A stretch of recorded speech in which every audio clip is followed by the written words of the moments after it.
Que Dios nos bendiga en esta mañana, amada iglesia. Quiero pedirle que se ponga sobre sus pies y que juntos abramos la escritura en el Nuevo Testamento, en el libro de los Hechos, capítulo 19, en su versículo número 22.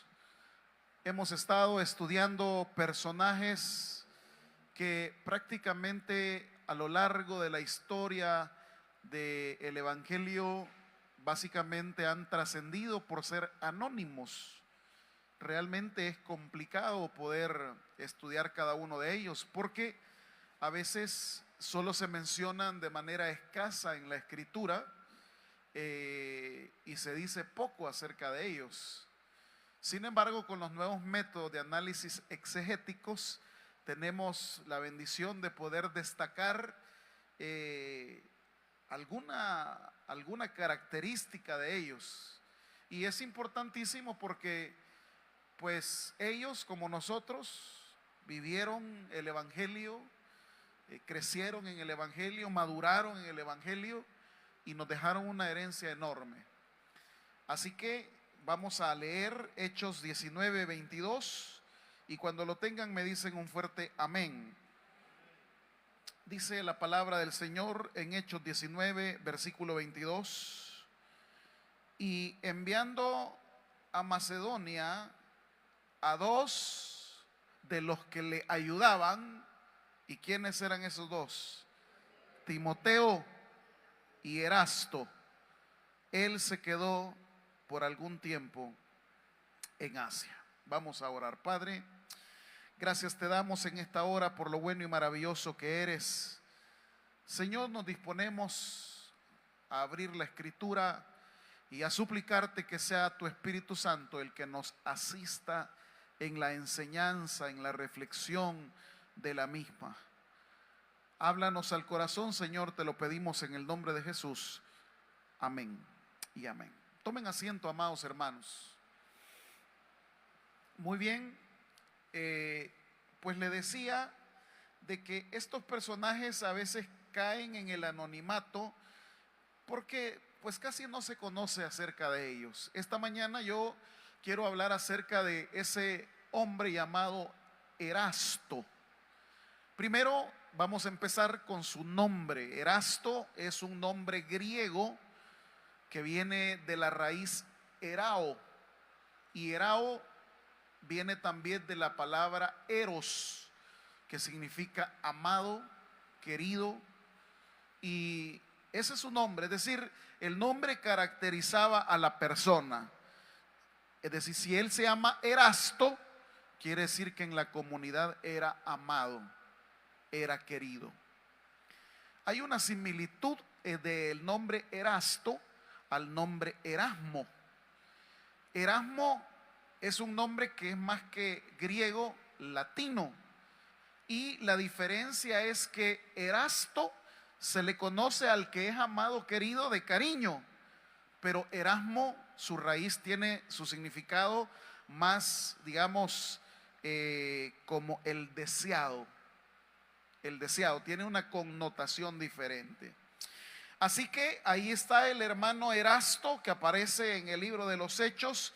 Son 3 textos que vamos a estudiar donde él aparece en el Nuevo Testamento, que nos van a ir dejando algún elemento de práctica, ¿no?, acerca de su vida, y que pues participó dentro de los colaboradores del apóstol Pablo. Tuvo una trascendencia enorme. Vamos a ver también ahí su profesión y vamos a ver también ahí prácticamente sus últimos días. Así que de él es el que vamos a hablar, amados hermanos, esta mañana, de este hombre llamado Erasto. Y básicamente fíjense que tiene una cierta paralelismo, digámoslo así, con el sermón del domingo anterior. Porque el sermón del domingo anterior se llamaba ¿Dónde puedo demostrar mi fe? ¿Dónde? Y hablamos de ciertos lugares donde yo debo demostrar mi fe, que no solamente es en la iglesia. Entonces, el domingo anterior hablamos del dónde yo debo demostrar mi fe. esta mañana vamos a hablar de cómo demostrar mi fe. El domingo anterior aprendimos de un hombre llamado Gallo y él nos enseñó en ciertos textos dónde demostró su fe. Hoy, a través de Erasto, vamos a aprender de cómo demostrar nuestra fe. Y una de las cosas que desde ya quiero decirles es que el Erasto es un hombre que tiene u ostenta un cargo público de bastante renombre. Es decir, que no solamente fueron pescadores los creyentes, no solamente fueron personas de clases bajas de la sociedad de la época, sino que con Erasto la historia del Evangelio nos va a arrojar de que llegó hasta las esferas más altas de la sociedad. Y esto es importante porque siempre la gente a lo largo de la historia ha querido pensar, ha querido decir de que el Evangelio solamente es para gente de escasos recursos, para gente pobre que no tiene nada que hacer, para gente que no haya en qué perder el tiempo.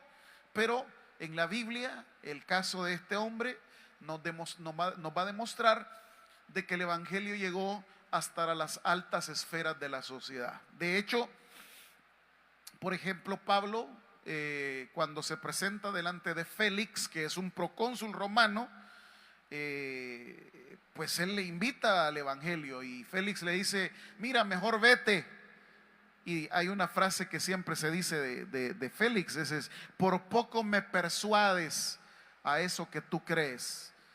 Es decir, que Pablo no andaba viendo si la gente tenía posibilidades, no tenía posibilidades, si tenía profesión, si no tenía profesión, si eran personas que se dedicaban a cosas, sus oficios, o si eran personas que estaban en altos rangos de la sociedad. Y este será un caso de Erasto que ya lo veremos en el segundo punto del sermón, que es un hombre de mucho peso, es un hombre que ostenta un cargo público de bastante notoriedad, pero a pesar de eso, pues es un hombre de fe, es un hombre que se dio a querer con la gente, es un hombre que la comunidad de creyentes lo amaba, es un hombre que dio testimonio de que él había sido transformado por nuestro Señor Jesucristo. Así que él, hermanos, Erasto, a través de los textos que vamos a ver, nos va a trazar la trayectoria de un hombre que supo combinar, fíjense, la responsabilidad civil, su cargo, su trabajo, su puesto y también su vida de fe. Y esto nos demuestra, hermanos, que para el reino de los cielos no hay distinción, no hay profesión, no hay nada que pueda decir: ah, no, es que solo puede acceder el que tiene estos cargos. No, la salvación es para todo el mundo, porque dice la palabra: él vino a buscar y a salvar lo que se había perdido. Y los que nos hemos perdido estamos en todas las áreas y en todas las esferas de la sociedad. Tanto necesita salvación aquel alcohólico que no tiene trabajo y que no tiene nada, como también necesita salvación aquel hombre que ostenta un cargo público, que lo menos que le falta es el dinero, tiene notoriedad, pero también él necesita lo más importante. Y lo más importante en este mundo no son los cargos ni el dinero. Lo más importante es la salvación que Dios da por misericordia a todos los seres humanos. Denle un fuerte aplauso. Analicemos entonces algunas cosas que tienen que ver con cómo mostrar la fe, cómo mostrar mi fe, independientemente de quién yo sea, de dónde viva, de qué profesión tengo, de qué cargo ocupo, de qué trabajo tengo, de qué empresa, no importa, cómo demuestro mi fe. Ese es el punto que esta mañana el sermón va a contestar, por supuesto con el texto bíblico. Bien, vamos a leer ese primer pasaje que dimos al inicio, Hechos 19, en su versículo 22, para que usted vaya subrayando ciertas palabras que nos van a iluminar a la reflexión. Ya están ahí en Hechos 19, 22. Mire lo que dice: y enviando a Macedonia. ¿Quién los estaba enviando? Pablo. Enviando a dos de los que le, ¿qué dice? Palabras claves es, los estaba enviando. Segunda palabra clave es, le ayudaban. ¿Quiénes son? Timoteo y ¿quién más? Y él se quedó por algún tiempo en Asia. ¿Qué podemos destacar solo con este versículo de este personaje llamado Erasto? Si estamos hablando de cómo demostrar nuestra fe, la primera cosa con la cual yo demuestro mi fe es colaborando con la misión del reino de Dios. ¿Cómo demuestro mi fe, iglesia? Con la misión. Esto de las iglesias no es invento de la denominación ni del pastor Junior. Esta misión no le pertenece a ningún ser humano. La misión de proclamar el evangelio le pertenece a nuestro Dios. Pero la pregunta es, la manera de demostrar mi fe es que yo colabore con ese encargo. Porque ya usted sabe lo que dice Mateo en las últimas páginas. Por tanto, id y predicar el evangelio a toda criatura, bautizándoles en el nombre del Padre, del Hijo y del Espíritu Santo, enseñándoles que guarden todas las cosas, y he aquí que yo estoy con vosotros todos los días hasta el fin. ¿Para quién fue el encargo? No le oigo. ¿Para quién fue el encargo? ¿Solo para los discípulos? ¿Para quién fue el encargo? Para todos. Para todos. Cuando Jesús dijo, el que quiera venir en pos de mí, tome su cruz. ¿Y para quién fue la invitación? ¿Solo para los discípulos? ¿Para quiénes? Para todos. Entonces, una de las primeras maneras que yo demuestro mi fe es colaborando con esa misión. Colaborando. Sabiendo que esta no es solamente responsabilidad del pastor ni de los líderes. Esto es un encargo de Dios para todos sus hijos. ¿Para cuántos hijos? Para todos. Para todos. Entonces en las palabras claves enviando y la palabra clave ayudaban, ahí vamos a ver cómo Erasto colaboró, es decir, demostró su fe. La fe no se demuestra con palabras, porque la fe sin obras, dice el texto bíblico, es, la fe se demuestra ¿con qué? Con hechos, con obras. Y el hermano Erasto, ciertamente un día, voy a usar estos términos actuales, cierto día reconoció que Jesús era su Señor. Cierto día el hermano Erasto fue tocado por el Espíritu Santo. Cierto día el hermano Erasto fue transformado y regenerado por el Espíritu de Dios. Pero la pregunta es, ¿y cómo iba a demostrar su fe? Solo diciendo que era creyente, solo diciendo que pertenecía al grupo del apóstol Pablo. No. ¿Sabe qué hizo el hermano Erasto para poder demostrar su fe? Colaboró con el reino de Dios. Colaboró con la causa de Cristo. Colaboró con el deseo de que la palabra fuese predicada, como decía Pablo, a tiempo y fuera de tiempo. En todos los lugares donde se les presentaba la oportunidad, ahí estaban predicando. Pero Pablo no lo podía haber hecho solo. Y es por eso que a la hora de estar estudiando estos pasajes los días domingos, estamos viendo aquellos personajes anónimos que, aunque el texto no resalta grandes cosas de ellos, pero sí fueron colaboradores del apóstol Pablo, colaboradores de llevar a cabo la misión. Porque Pablo no estaba desarrollando su misión. ¿La misión de quién estaba haciendo Pablo? De Dios. Entonces, aquellos que les gusta notar, La primera manera de demostrar mi fe en la sociedad donde vivo es colaborando en la misión que Dios le ha dado a todos sus hijos. Ahora, ¿y cómo es la manera de colaborar? Y aquí viene la primera cosa que tiene Erasto. Él tiene disposición para servir. ¿Qué tiene el hermano Erasto? Disposición. Ya en el segundo punto vamos a ver el cargo que él ostenta. Es un personaje, solo para que tenga una idea, me voy a adelantar. Él es como el ministro de Hacienda. Solo para que vea. Me voy a adelantar ya al segundo punto. Pero quiero enseñárselo porque a pesar de tener un cargo público, a pesar de tener ingresos exagerados, pero el hermano Erasto tiene la disposición de colaborar en el reino de Dios. Y aquí comienza la manera de mostrar mi fe.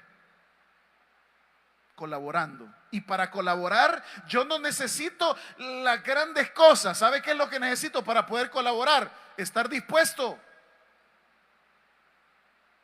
¿Y qué necesito para servir, pastor? La gente dice, mire, necesito uniforme, necesita zapatos, necesita camisa, necesita lo otro, necesita aquello, necesita... No. Lo principal, disposición. Porque si usted tiene disposición, lo demás es lo de menos. Eso es todo. Erasto es un hombre que cuando en el texto bíblico aparece en Hechos 19:22, dice claramente, y enviando, ¿a quiénes envió Pablo? Aquellos que estaban dispuestos. Yo estoy más que seguro que probablemente habían más ahí con Timoteo y Erasto. No sé, quizás unos 8, unos 10 ahí. Y a la hora de preguntar, miren señores, ¿quiénes quieren ir a Macedonia? Los únicos que estaban dispuestos, ¿quiénes son? Timoteo y Erasto. Ahora, ¿cómo puedo aplicar esa palabra a la vida actual de la iglesia? La puedo aplicar en el sentido y preguntarme, hey, y yo estoy dispuesto para servir a la obra de Dios. A pesar de mi estatus, a pesar de mi profesión, a pesar de mi posición social, a pesar de que yo trabajo en tal dependencia de gobierno, a pesar de que yo soy empresario. Es que aquí lo que se está hablando no es lo que tenemos, se está hablando de lo que damos a Dios. Y para darle a Dios, yo tengo que estar dispuesto. Para colaborar en la obra de Dios, yo tengo que estar dispuesto. Y miren, una de las cosas que más sufre la iglesia evangélica del siglo XXI es la falta de disposición de la gente que quiera servirle al reino de Dios. Por eso aparece aquel pasaje en donde Jesús dice, orad al Señor de la mies que envíe obreros a su mies, porque a la verdad la mies es mucha y los obreros son pocos. Hay una estadística en las iglesias. Una estadística, imagínense, ya trabajando casi durante 30 años de manera eclesial, yo ya tengo el balance de cuánto es el promedio según la asistencia de personas que van a una iglesia y no todas sirven. Aunque todos tenemos la capacidad de servir en alguna u otra dependencia, no todos sirven. ¿Sabe por qué? Porque no todos están dispuestos. Todos tenemos la capacidad. No, pero es que mire, pastor, yo la verdad tengo problemas físicos. ¿Y quién dice que usted tiene que servir en un ministerio donde solo tiene que estar sano enteramente? ¿Y por qué con esa discapacidad que tiene, por qué no se pone en ministerios como, por ejemplo, ir a interceder? Dígame. ¿Por qué no? ¿Sabe por qué no? Porque no todos estamos dispuestos. Ahora, quiero decirle, no todo es malo, fíjese, en esta iglesia, por lo menos en esta iglesia. ¿Por qué no todo es malo, pastor? Porque somos de las pocas iglesias alrededor de todo el país que su promedio de servidores está muy por arriba de la gran mayoría. Y aunque no llegamos a un número óptimo, que por ejemplo como pastor principal yo me he propuesto que sean servidores de la iglesia, por lo menos sobrepasamos digamos, el grado general de las iglesias de San Salvador. Por ponerle un caso, no estamos en las iglesias que a veces el 50% de asistentes, de 50% menos, rondan el 17, el 22%, el 33%. Ese es el promedio de las iglesias aquí en todo el país. Aquí en esta iglesia, bendito el Señor, por lo menos servimos más del 50% de la congregación. Es decir, hay gente, más del 50% de congregación, que en esta iglesia está dispuesta a colaborar en el reino. ¿Y cómo puede colaborar? En lo que Dios ponga en su corazón. Si aquí lo que se necesita es disposición. ¿Qué se necesita, iglesia? Disposición. Me hablaba un hermano esta semana y me dice: mire, pastor, fíjese que el lugar donde trabaja mi esposa generalmente donan productos, y quiero preguntarle si esos productos pueden servirle a los niños de Taber Kids para hacerles ahí sus pancakes. Sí, hermano, le digo. Sí. ¿Qué tuvo él? La disposición de ver cómo orientaba esa ayuda a la iglesia. Ayuda que muchas veces en las empresas se desperdicia, y que a la vez también en las empresas les sirve para poder restar de sus impuestos el poder donar a una entidad como la nuestra.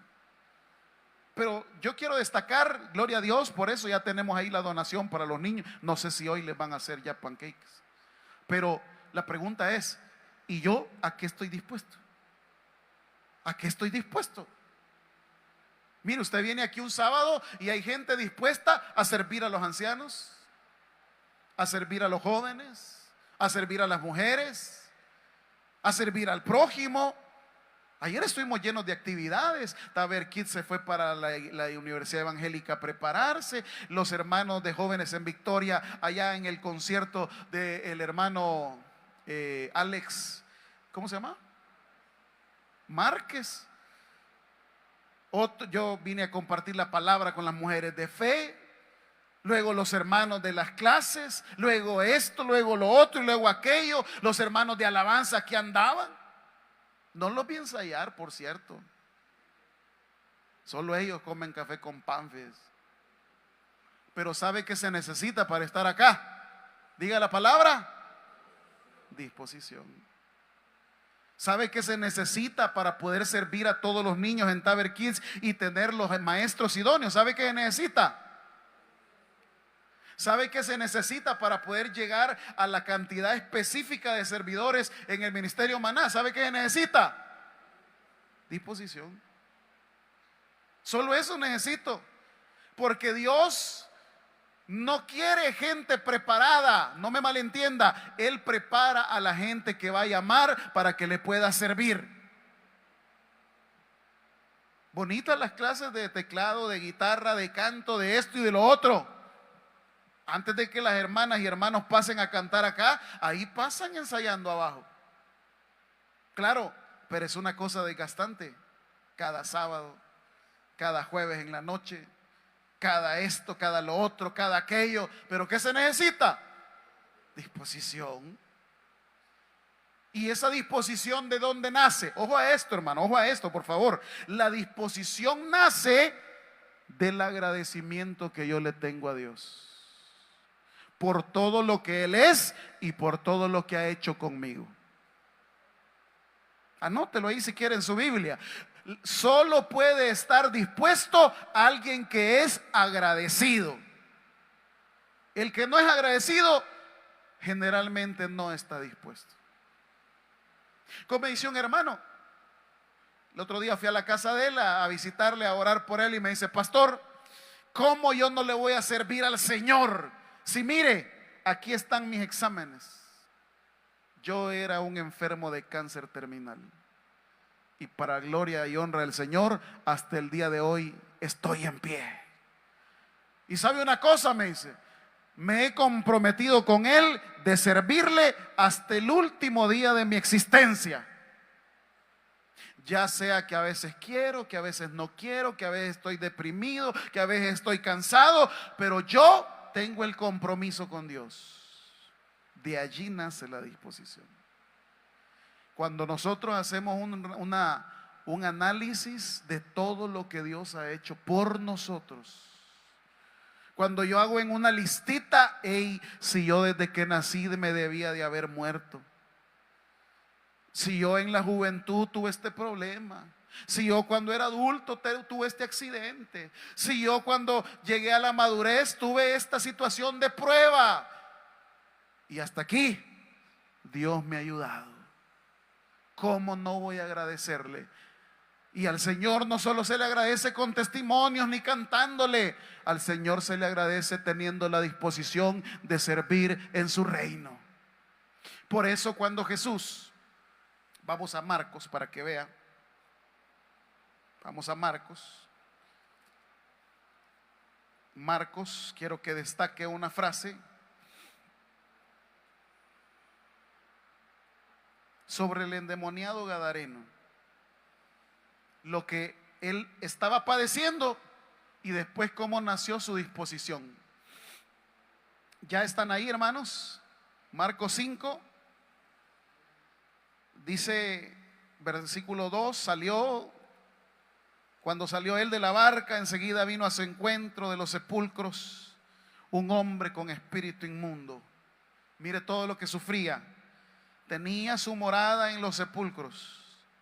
Nadie podía atarle ni aún con cadenas, porque muchas veces había sido atado con grillos y cadenas, mas las cadenas habían sido hechos pedazos por él, desmenuzados los grillos. Nadie le podía dominar. Dice el 5, y siempre de día y de noche andaba dando voces en los montes y en los sepulcros. ¿Y qué pasaba haciéndose él? Dice el 5, hiriéndose con piedras. Y ahí aparece el encuentro. Cuando vio pues a Jesús de lejos, corrió, se arrodilló ante él, clamó: ¿qué tienes conmigo, Jesús, Hijo de Dios Altísimo? Te conjuro por Dios que no me atormentes. Porque le decía: sal de este hombre, espíritu inmundo.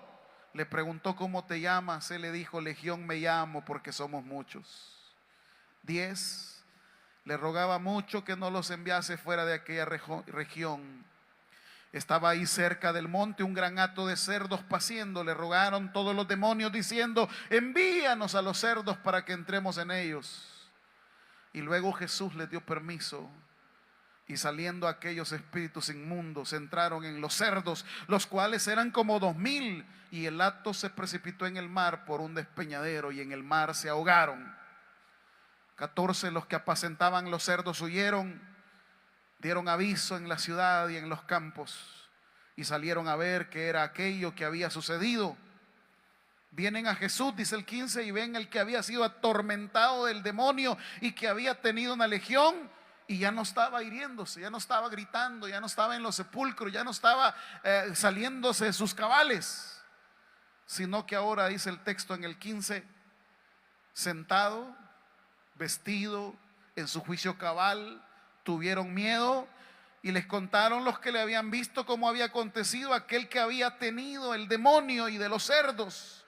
Ojo a esa frase: el que había tenido demonio, el que sufría, el que lloraba, el que se sajaba, el que nadie podía dominar. Y dice el pasaje 17, comenzaron a rogarle que se fuera de sus contornos. 18, atención, atención, aquí viene la disposición, aquí viene el agradecimiento, aquí viene el compromiso, aquí viene: si Dios ha hecho tanto por mí, yo quiero estar con Él, yo quiero hacer algo por Él, quiero estar dispuesto. Porque de lo contrario, si Jesús no hubiese hecho nada por Él y nada por nosotros, Él estuviera muerto, Él siguiese endemoniado, Él siguiese enfermo, Él siguiese hiriéndose. Pero Dios, en su gran misericordia, nos sanó, nos libertó, nos rescató y nos dio una vida, y una vida en abundancia. Pero viene la disposición. Miren cómo aparece en Marcos 5, versículo 18. al entrar él en la barca. ¿Quién estaba en la barca? Jesús. El que había estado endemoniado le rogaba que le dejase estar con él. Ahí quería estar con Jesús, agradecido, dispuesto. Déjame estar aquí, Señor, déjame estar aquí, Señor. He estado tanto tiempo en los sepulcros. Y aquí viene la disposición. Aquí viene la colaboración con el reino. 19, mas Jesús no se lo permitió. ¿Qué Jesús tan malo? No. Jesús necesita colaboradores en la misión que Él ha encomendado a sus hijos. ¿Qué necesita el Señor, hermanos? Y esos colaboradores tienen que estar. ¿Qué tienen que estar los colaboradores? Dispuestos. ¿Qué le dice el 19? Vete. ¿Vete a dónde? A tu casa, a los tuyos. Y aquí viene la disposición. ¿Qué tiene que hacer él? Cuéntales cuán grandes cosas el Señor ha hecho contigo y cómo ha tenido misericordia de ti. Y aquí el endemoniado bien pudo ponerse caprichoso, ¿va? Y usar aquellas palabras salvadoreñas. Bechis. ¿Y yo por qué? Papito, estabas en el sepulcro, estabas muriéndote, y el que te ha rescatado es el Señor. Pues sí, pero vas a creer que yo le dije que quería estar con él y a predicar me mandó. Yo no, yo tengo tantas cosas que hacer, yo paso ocupado. ¿Cómo me voy a poner a servir si tengo miles de cosas? Ay, si usted viera, pastor, así la tendalada de ropa que me espera, mire. Tengo que ir al súper, tengo que ir a lavar el carro, tengo que yo voy a servir. Vaya pues, no sea agradecido, no tenga disposición.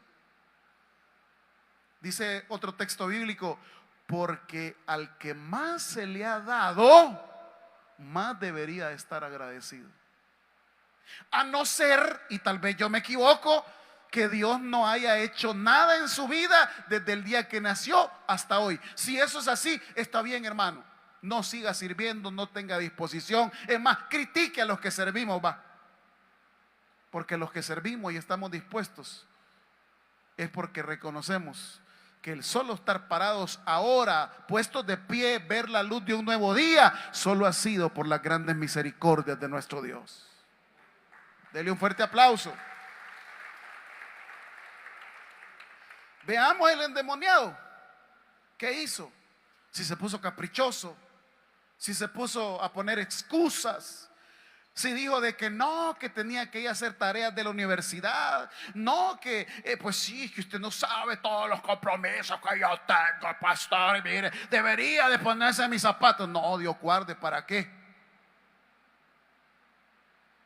¿Sabe qué hizo en el 20 el endemoniado? Vea, léalo. ¿Qué hizo? Y se fue. Y no lo oigo. Y se fue. Y comenzó a publicar en Decápolis cuán grandes cosas había hecho Jesús con él. Y todos, de ser endemoniado, se hizo evangelista. ¿Qué tal? Ahora vea la ecuación. De ser un pecador, volvámonos en servidores. De andar perdidos, ahora llevemos la sal y la luz que Dios nos ha encomendado. Erasto tiene la disposición. Hechos 19:22, volvémelo a poner por favor, hijo. 19:22 de Hechos, dice el texto: y enviando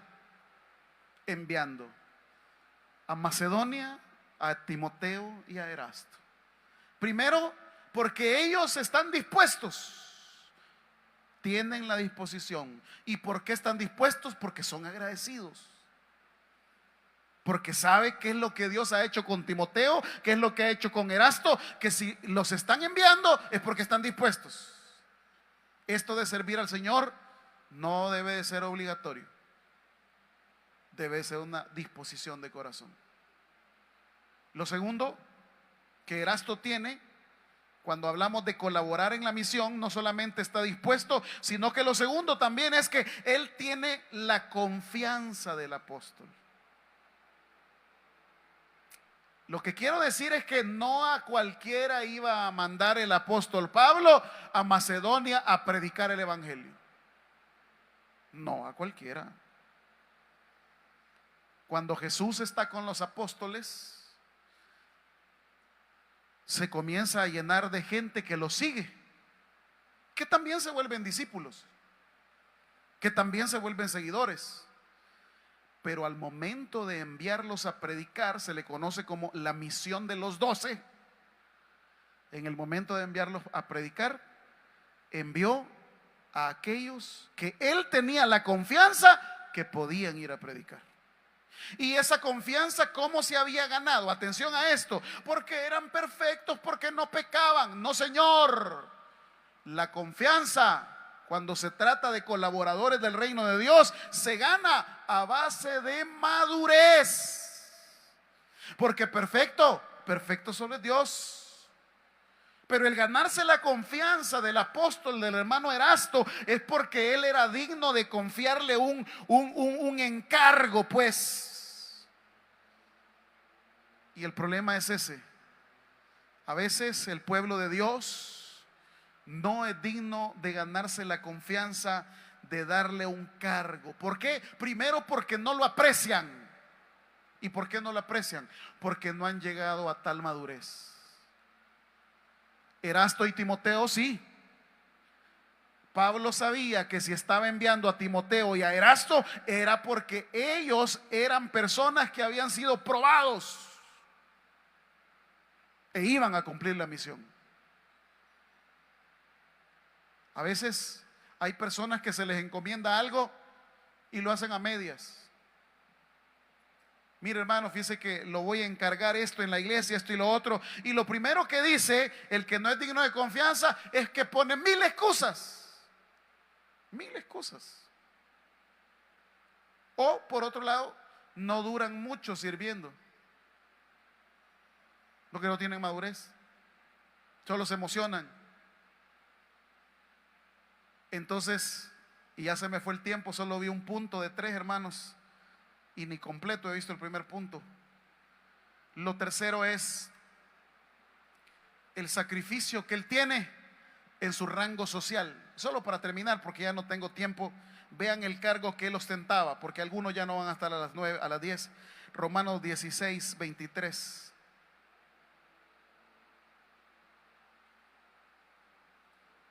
Ya están en Romanos 16, 23.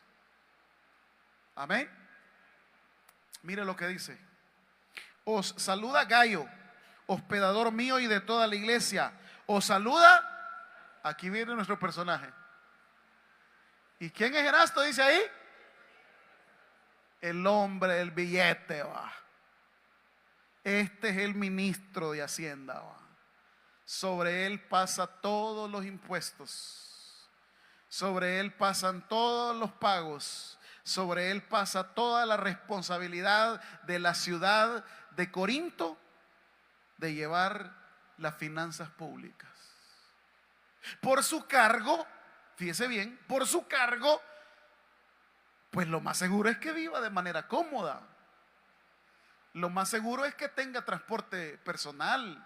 Lo más seguro es que tenga guardaespaldas. Lo más seguro es que él se roce con la alta sociedad, porque es un tesorero. Pero ¿sabe qué anda haciendo el hermano Erasto, tesorero? ¿Sabe qué anda haciendo? Dígalo usted, pues. ¿Qué anda haciendo? Ganando alma, predicando. Yo quiero imaginarme a la seguridad de Erasto. Mire, señor Erasto, ¿qué tenemos para el fin de semana? No, váyanse a su casa, pero tenemos que protegerlo. No, ahorita voy a ir a la iglesia y tengo que ir a predicar con Pablo. Pero mire, fíjese que hay ciertos procuradores romanos lo han invitado, señor Erasto, a que vaya a pasar un fin de semana a su casa de campo en las afueras de Capernaum. Ha venido una comitiva de parte del emperador romano para llevarlo a usted como ministro de finanzas para que vaya a ver la construcción que se está desarrollando en Séforis. ¿Y sabe qué prefirió Erasto? ¿Qué prefirió Erasto? Ir a predicar. No importaba lo que... Yo quiero imaginarme todos los cheros de Erasto, de la alta sociedad. Yo quiero imaginarme hablando con él y preguntándole: ¿qué hiciste vos el fin de semana? Mira, fíjate que nos fuimos allá al lago de Galilea, estuvimos aprendiendo cómo poner las velas en las nuevas balsas, esto y lo otro. Y el Erasto: ¿y vos qué hiciste? Fíjate que fui con el apóstol Pablo a predicar a un pueblito llamado Macedonia. ¿Qué? A predicar. Sí, a predicar. Porque Erasto sabía, y con esto termino, que ni todas las comodidades, ni todo el dinero puede darnos lo que Dios nos ha dado: la salvación y la vida eterna. El que tenga oídos para oír, que oiga. Vamos a orar. Padre,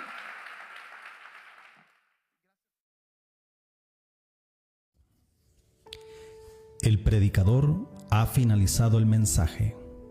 Es hora que recibas a Jesús como tu único y suficiente Salvador personal. Hazlo de la siguiente manera: Señor Jesús, yo te recibo hoy como mi único y suficiente Salvador personal. Creo que eres Dios, que moriste en la cruz por mis pecados y que resucitaste al tercer día. Me arrepiento, soy pecador, perdóname, Señor. Gracias doy al Padre por enviar al Hijo a morir en mi lugar. Gracias, Jesús, por salvar mi alma hoy. En Cristo Jesús, mi Salvador. Amén. Si has hecho la oración con todo tu corazón, te damos la bienvenida a la familia de la fe. La Biblia dice en Juan capítulo 1, versículo 12: mas a todos los que le recibieron, a los que creen en su nombre, les dio la potestad de ser hijos de Dios. Te damos la bienvenida a nuestra iglesia. Somos más que una familia. Tabernáculo Bíblico Bautista, Ciudad de Delgado. Dios te bendiga.